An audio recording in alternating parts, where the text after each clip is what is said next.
반갑습니다. 아파트 리모델링, 악마에게 영혼을 파는 것이다 라는 내용으로 알아보도록 하겠습니다. 괴테의 소설 파우스트에 보면은 메피스토텔레스라는 악마가 있습니다. 그 악마가 달콤한 유혹으로 영혼을 팔게 하죠. 모든 것을 해줄 수 있는 것처럼 사랑도 돈도 모든 것을. 그래서 악마는 영혼을 팔기 위해서, 영혼을 사기 위해서 달콤하게 유혹을 합니다. 이 아파트 리모델링도 저는 그렇게 보고 있습니다. 굉장히 달콤하죠. 마치 당장 무엇인가 될 것처럼 생각을 하는데 여기에는 수많은 함정들이 숨어 있다. 이 부분들을 잘 보고, 특히 아파트 리모델링이 추진되는 아파트를 매수한다 그러면은 여러분들이 꼼꼼하게 신중하게 많은 것들을 체크를 해야 될 것 같습니다. 자, 여기서 여러분들이 아파트 리모델링하고 기존의 재개발 재건축의 차이점이 있습니다. 저는 그렇게 보는 게, 재개발 재건축은 어떻습니까? 개발 이익이 있습니다. 이 개발 이익이 보장이 돼요. 왜 개발 이익이 보장되냐? 우리가 아파트 재개발 재건축이라든가 지역의 공공사업으로 이루어진 재개발은 종전이 있습니다. 종전 자산이 있죠. 뭐 감정평가액을 통한 뭐 여러 가지 있습니다. 종전 자산이 있고, 그 다음에 종후 자산이 있습니다. 다 달라요. 지금 재건축도 그렇고 재개발도 다 다릅니다. 평수도 다르고 간평을 하고. 그런데 이 종전 자산에서 종후 자산이 확실하다는 겁니다. 이 종후 자산이 무엇입니까? 이 분양가가 되는 거죠. 분양가. 네. 그리고 조합원 분양가가 된다는 겁니다. 이게 확실하다는 겁니다. 그런데 아파트 리모델링은 어떻습니까? 대부분의 단지는 아파트 리모델링을 통해서 시세 차익을 추구하고 있다. 저는 그렇게 보고 있습니다. 그래서 아파트 리모델링이 성공을 한다 그러면은 마찬가지로 분양을 하게 되겠죠.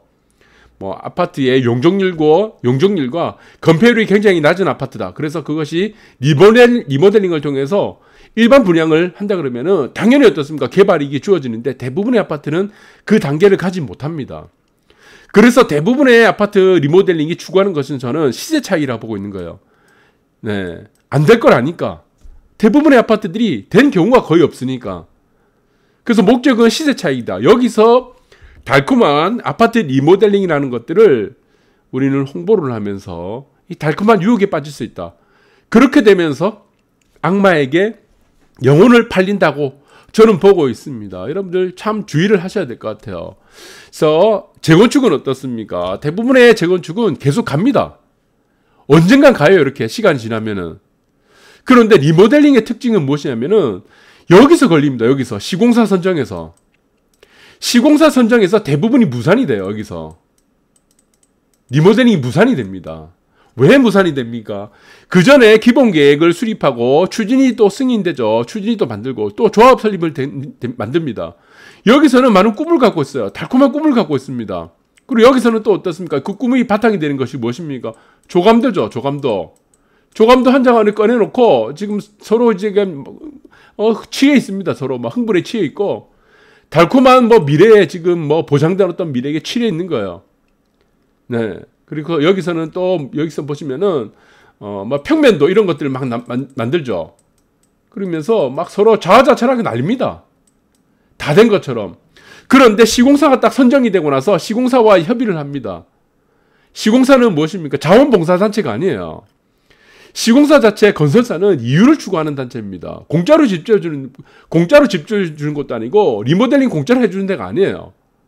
여기서는 결론적으로 무엇이 나옵니까? 본격적으로 분담금 얘기가 나오죠.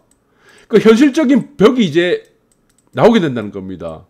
증축에 대해 수직 증축 그리고 수평 증축에 대해서 이제 현실적인 문제들이 계속 나오게 된다는 거죠. 거기서 결국에는 대부분의 아파트 단지들이 리모델링에서 시공사 선정된 이후에 다 무산이 되었습니다. 거의 대부분이 무산이 되어버렸어요. 그래서 안전진단을 들어가지 못했다. 그렇게 보고 있습니다. 네, 여기서 주의를 하셔야 된다. 그래서 시세가 여기 시공사 선정이 될 데까지가 시세가 엄청 많이 올라가게 됩니다. 네, 나름대로 막 시세 띄우기 하잖아요. 아파트 단지들이 리모델링 몇몇 아파트 대표적으로 보시면 있어요. 네, 있는데 저도 뭐 저한테도 고소까지 진행하고 뭐 여러 가지 뭐 아파트 단지들이 있을 겁니다. 시세 띄우는 아파트들. 여기에 속아 넘어가시면 절대 안 된다. 그래서 냉정하게 보셔야 된다. 저는 그렇게 보고 있습니다. 그래서 자, 문제가 또 있습니다. 이 시공사 선정에서 부러진다. 무산이 되는 것도 있고, 특히나 문제되는 것이 무엇입니까? 증축에 대한 문제죠. 이 증축을 하게 되면 어떻게 된다는 겁니까? 총대 맬 사람이 없는 겁니다. 왜 총대 맬 사람이 없습니까?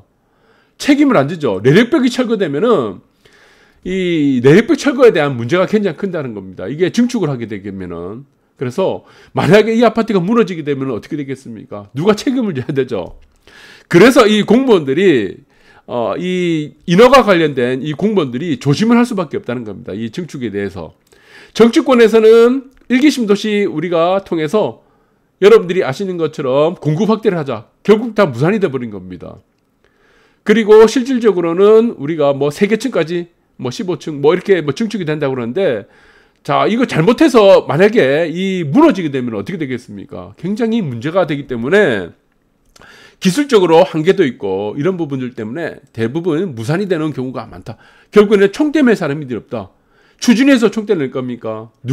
추진이 누가 총대 낼 거죠? 어떤 사람이 총대 낼 겁니까? 아파트에서 무너지게 된다면은 그런 부분이 문제가 되고, 그리고 용산 이촌동 5천 가구 통합 리모델링도 사실상 또 무산이 돼 버렸습니다. 네, 과거에 다 무산이 돼 버렸습니다. 예, 결국에는. 그리고 집값 딜라 1기 신도시 리모델링도 결국에는 어떻게 됐습니까? 내력벽 철거 문제 때문에 다 무산이 되는 거예요. 과제가 너무 많다는 겁니다. 현실의 벽이 부딪히기 시작한다는 겁니다. 그래서 1기 신도시뿐만 아니고 이 얘기뿐만 아니고 이전에도 마찬가지입니다. 시공사가 선정된 이후부터는 대부분은 회의적으로 돌아선다는 겁니다. 리모델링 단지들이. 아, 이거 아니구나. 안 되는구나. 그전에는 달콤하죠. 악마의 유혹에 그냥 빠져가지고 도취되어 있습니다. 조감도 하나, 평면도 하나에 다 무엇이 뭔가가 다 해결된 것처럼, 이제 리모델링이 끝난 것처럼 다 자화자찬하고 자만감에 빠집니다. 교만해지고. 시공사 들어오고 나서는 현실의 벽에 이제 본격적으로 부딪히게 된다. 그래서 안 된다. 그래서 여러분들이 나는 무조건 리모델링 단지 들어가겠다 하시는 분들은 저는 꼭 참고를 하셔야 되는 게 이거라고 봅니다. 용적률입니다. 용적률.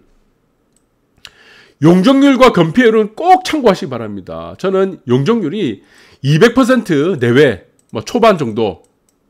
건폐율도 마찬가지입니다. 20% 내외. 이거 아니면요, 리모델링 단지 들어가지 마세요.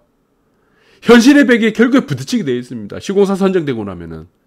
그래서 용적률과 건폐율이 낮아야지 사업성이 높기 때문에 이 부분들 반드시 체크해야 된다 하신 부분들을 기억하시기 바라고, 특히 지하주차장이 있으면은 분담금이 줄어드는 효과가 있겠죠. 그러면 지하주차장이 없는 단지들이 있습니다. 없는 단지들이 어떤 단지들이에요? 대부분 30년이 넘죠. 35년 다 넘어가죠. 어차피 이 단지들은요, 재건축하게 되어 있습니다. 지하주차장이 없으면. 지하주차장이 없는데 굳이 리모델링을 할 필요가 없다는 겁니다. 네, 그래서 이 부분들을 잘 기억하시기 바랍니다. 결국엔 대부분이 다 있습니다. 15년 정도니까, 이상이니까.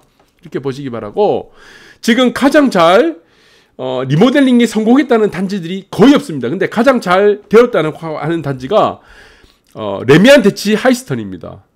평면도 결국에는 나온 게 어떻게 됐습니까? 네, 결국에는 확장형이 이렇게 돼 길쭉하게 나오죠. 자, 여기서 우리가 보시면 시공사 선정 이전에는 어떻게 됐습니까? 다 뭐 평면도 하고 조감도가 엄청 잘 나옵니다. 엄청 예쁘게 나와요. 네, 그 안에는 뭐 양념이 막 들어갑니다. 그래서 엄청나게 좋다고 생각하는데 결국에는 만들어진 게 어떻게 됐습니까? 이렇게 만들어진다는 거죠. 이렇게 길쭉하게. 네, 2베이, 3베이로 길쭉하게 만들어진다는 겁니다. 이 부분들을 여러분들이 간과를 해서 안 된다. 그래서 용적률과 건폐율도 중요한 이유가 여기서 부분이 되는 겁니다. 뚱뚱해지는 거예요. 여기서 보시면 아시겠지만 기존에는 슬림하죠. 3베이 구조, 2베이 구조라도 작으니까. 그런데 여기서는 평수를 확장하게 되는 거다. 평수를 확장하게 되겠죠. 여기서 플러스가 되는 거죠. 그러니까 결국에 길쭉하게 되는 겁니다. 이게. 네, 그럼 길쭉하게 되면 어떻게 되겠습니까? 용적률과 건폐율이 올라가고 결국에는 어떻게 됩니까? 이게 닭장화가 되는 거다. 닭장. 동간 간격이 좁아지는 거죠.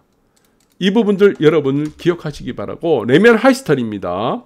네, 대치 하이스턴 보시면은 용적률 보시기 바랍니다. 용적률이 여기서 보시면은 237%, 그러니까 200%에서 내외죠. 초반. 그래서 346%로 늘어났고 용적률이 그리고 20% 초반입니다. 용적률 40% 늘어났습니다. 여기서도 일반 분양이 됐죠. 네, 일반 분양 세대가 되었습니다. 그리고 평수가 이렇게 늘어났습니다. 그래서 분담금을 보시면은 지금은 분담금이 아마 더 늘어날 거예요. 여러분들 리모델링을 한다 그러면 분담금을 대충 평당 1,000만 원 정도는 보셔야 되는 게 저는 맞다고 봅니다. 그래서 일반적으로 내가 살고 있는 집에 리모델링을 한다. 아파트 그러면은 평당 1,000만 원 정도를 부담을 해야 된다. 그래서 여기서 평당 1,000만 원 정도 해서 30평 정도면 3억을 정도 주고 리모델링을 한 효과가 어느 정도 되는지를 보셔야 될 것 같다. 그 부분에서 또 중요한 부분이 하나 있습니다. 그것이 무엇이냐? 네, 천정고 문제입니다. 천정고 문제. 천정고가 낮아진다거나 천정고가 확대될 가능성은 전혀 없습니다. 리모델링은. 이 부분들 여러분 보셔야 되고 특히 4세대 아파트 여러분들 잘 보셔야 되죠. 사람들이 추구하는 아파트가 무엇입니까? 4세대 아파트. 특징이 무엇입니까? 첫 번째, 싱크뱅이죠. 집안에서 우리 음식물 쓰레기 버리는 싱크뱅이 분명히 나와야 되고 그 다음에 두 번째가 무엇입니까? 천정고입니다. 네, 층고라고 하는 이 천정고 일반적으로 층고라고 하는데 이게 기본적으로 240이 넘어가야 됩니다. 240cm가 넘어가야 되죠. 근데 리모델링 아파트 단지는 분담금은 평당 1,000만 원 내는데도 층고가 높아지지 않고 오히려 낮아지는 효과가 되거나 아주 잘해도 층고가 유지되는 정도밖에 안 됩니다. 거기서는 여러분들이 너무나 잘 아시는 소방법, 건축법상 소방법하고 건축법상에 소방배관 설치가 의무화 되어 있기 때문입니다. 그래서 층고가 낮아질 수밖에 없는 거예요. 네. 그리고 여기서는 무엇이 됩니까? 스프링클러 들어가야 되죠. 그리고 배관들, 에어컨이라든가 아니면 환기 배관, 이런 부분이 들어가기 때문에 층고가 낮아진다는 겁니다. 층고가. 그래서 지금 우선구차입니다. 네. 지금 개포 우선구차가 230이었습니다. 기존에 230에서 210이 돼버렸어요. 층고가. 그러니까 210이 돼버리니까 어떻게 됐습니까? 여기서. 네. 붙박이장이 안 들어가는 겁니다. 붙박이장이. 붙박이장조차도 안 들어가는 거예요. 이게 여러분들 이 부분을 생각하셔야 된다. 그래서 저는 이 리모델링이라는 부분들이 조합이 설립되고 무슨 여러분들이 보시면은 설계에서 지정되고 그리고 달콤한 유혹들을 합니다. 조감도 나오고 평면도 나오고 박수치기 시작해요. 그때부터 굉장히 위험해진다는 겁니다. 그리고 시공사가 선정됐다. 시공사가 선정되고 실질적으로 현실의 벽이 부딪히기 시작합니다. 더군다나 여러분들이 용적률과 건폐율이 채워진 아파트는 굉장히 조심해야 된다는 부분. 막연히 시세를 고점에 사주는 호구밖에 안 된다는 부분. 여러분들이 이 부분을 잘 기억하시기 바라고 특히나 리모델링은 여러분들이 여러 부분들을 생각을 하셔야 됩니다. 용적률뿐만 아니고 건폐율뿐만 아니고 그 부분들을 철저하게 분석을 하셔가지고 내가 무조건 나는 리모델링에 들어가야겠다. 이 부분들이 강하게 결정이 된다 그러면은 보다도 한 번 더 점검을 하시고 분석을 해서 매매에 임하시기 바랍니다. 오늘 방송 여기까지 하도록 하겠습니다.